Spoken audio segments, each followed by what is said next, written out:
Welcome back. You're with us here on Leaders of Tomorrow, and tonight on the show, our second The Influencer conversation is with Sun Mobility.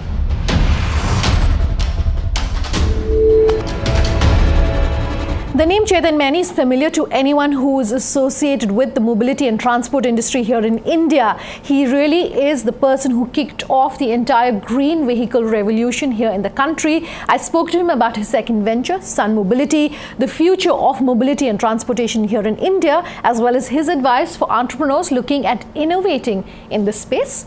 Take a listen to this interview.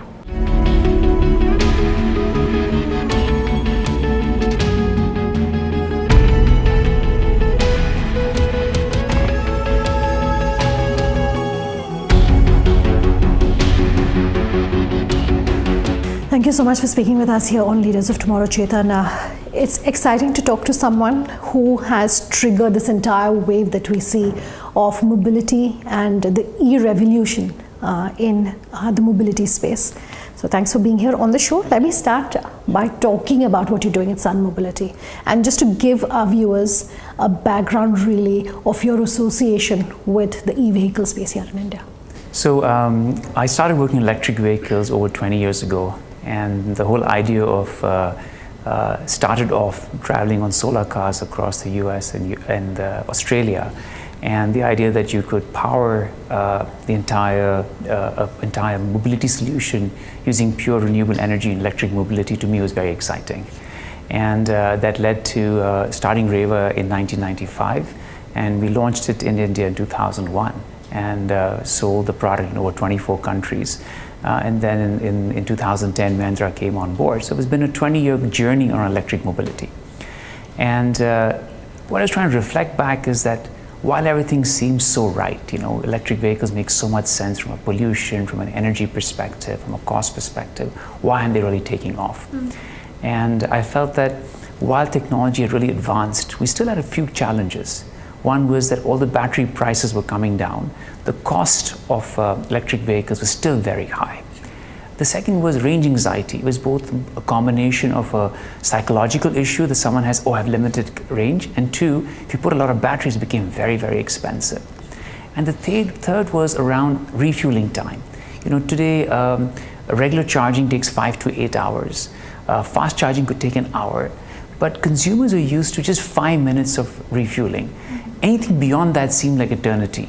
So the idea was, unless we fundamentally address these three issues, it won't work. So Sun Mobility that we formed was saying, how do we fix this? And if we separated batteries from vehicles, we could now get all forms of vehicles, two-wheelers, three-wheelers, four-wheelers, buses, to be cost neutral. If we swap batteries in a couple of minutes, we could actually now enable the whole range anxiety to go away and the long refueling time, right?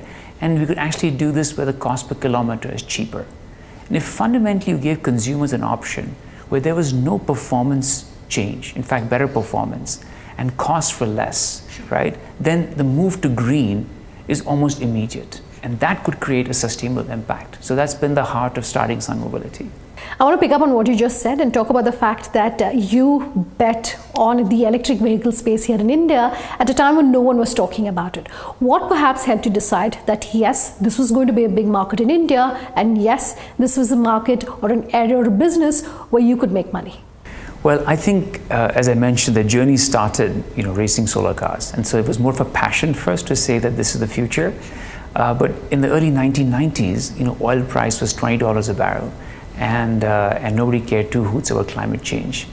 But I felt deep down that in the next 10 to 15 years, that is going to be the largest shift. And so for me personally, I started to say, how do I put a space into this area? So maybe Reva was a little too early, it's ahead of its time. But if I reflect back, those experiences allowed us to do something today at Sun Mobility they couldn't have. So maybe it wasn't the right time. It wasn't, the time was still okay. It's just that the fact is that today, I think for the first time, many things are coming together. Oil prices are going up, hitting our current account. Climate change is being seen as a big issue. Technology has been changing rapidly. Consumers are saying we'd want new solutions. And so we've felt that right now the time frame for all of this is correct. Maybe 15 years ago, that wasn't as clear, but maybe it was for me in my mind and made me push this through. Okay, I will talk also about the role that the government perhaps is playing when it comes to this industry. But let's talk about the work that you do with Microsoft, for instance. Run our viewers through some, details really of this association that you have with them. Yeah. So as part of our entire solution, we have these smart batteries that have 3 onboard computers. We then have these quick interchange stations that swap them. And what connects everything to consumers and the network is our smart network. It allows us to plan where the infrastructure is.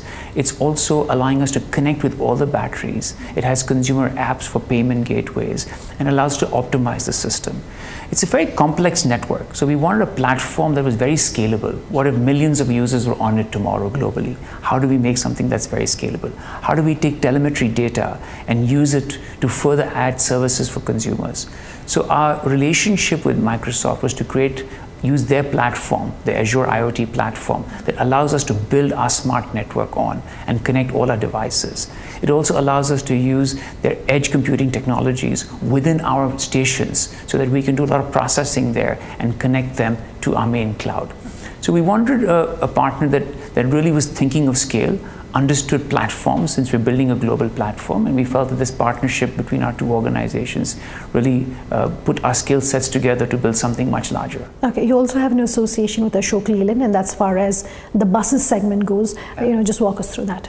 Yeah, so it's very interesting. Ashok Leyland and us came together and to try to say, how do we transform mobility in cities on this area? And so Ashok Leyland has created the buses side, and we've created the batteries and the infrastructure. And in just a matter of 7 months, we showcased our solution at the auto show. And today the buses are undergoing trials. And later this year, we will be actually piloting them in cities on this area. And this is really interesting because one of our stations can do almost 300 swaps a day. Now imagine if you try to do the same thing with regular charging, you would almost have to have 150 stations. So we replace the infrastructure with a very small amount, which mimics consumers using regular IC engine infrastructure. And that's never happened before at a scale of a bus on this area. I want to talk about the big picture. While it's great that the government does have this 2020 vision, a lot of critics are arguing that the infrastructure is not in place. For instance, for electric vehicles, the charging ports are still not available, and a lot of it, I understand, correct me if I'm wrong, still needs to be imported into the country. Your comments really on what you would like to see as far as infrastructure in India is concerned. You were talking about buses, and you're saying, we're looking at this as a solution for the cities. If India is to become a fully clean energy country, our tier 3, tier 4, etc. also needs to come on board to these clean energy solutions. What needs to be done? So I think that the role of government should be on setting a vision and having enablers to allow the industry to invest and build on this area, which means that today there should be an openness to look at different technologies. It shouldn't say it's A or B, but try different, be it slow charge, fast charge, swapping, all would have its place in society, right? So I think it's about being open about this. But the most important is setting its vision. If I look at what's happened in the renewable energy industry, it's set a vision of going, 100 gigawatts, right? Earlier, India's vision was 20 gigawatts by 2022. And by making this vision, we actually achieved the 20 gigawatts by 2018, 4 years ahead. With that came all the policies on energy, on everything. So India started to think and saying, can we go all electric by 2030? I think the larger vision should be in place on this area. The second, like I said, discussed with you, is that an openness on policies to say it's open for all technologies. And the third, from an infrastructure level, is government has a role to play there, but if it sets up the framework and creates actually demand, people will put up infrastructure, right? I'll give you a simple example. City of Bangalore recently announced that it will have 5,000 new electric autos, right? Now, all it had to do was saying it's going to give a permit for these areas. Now, suddenly you have solution providers saying, hey, we want to use electric autos. Drivers saying we'll be interested. Others saying we put in infrastructure. So maybe there are ways that they can create demand on a policy level and create a framework to allow industry to do this. End this interview on a positive note. You're saying that there definitely is huge potential, and you're looking at 2030. If we are looking at that vision and we want to achieve that vision and that target, really, what needs to be done? What more needs to be done? By 2030, India is going to have probably 350 million vehicles on its roads. we're also planning 260 gigawatts to 300 gigawatts of renewable energy. To put that in perspective, we could power every form of transportation by 2030 with renewable energy.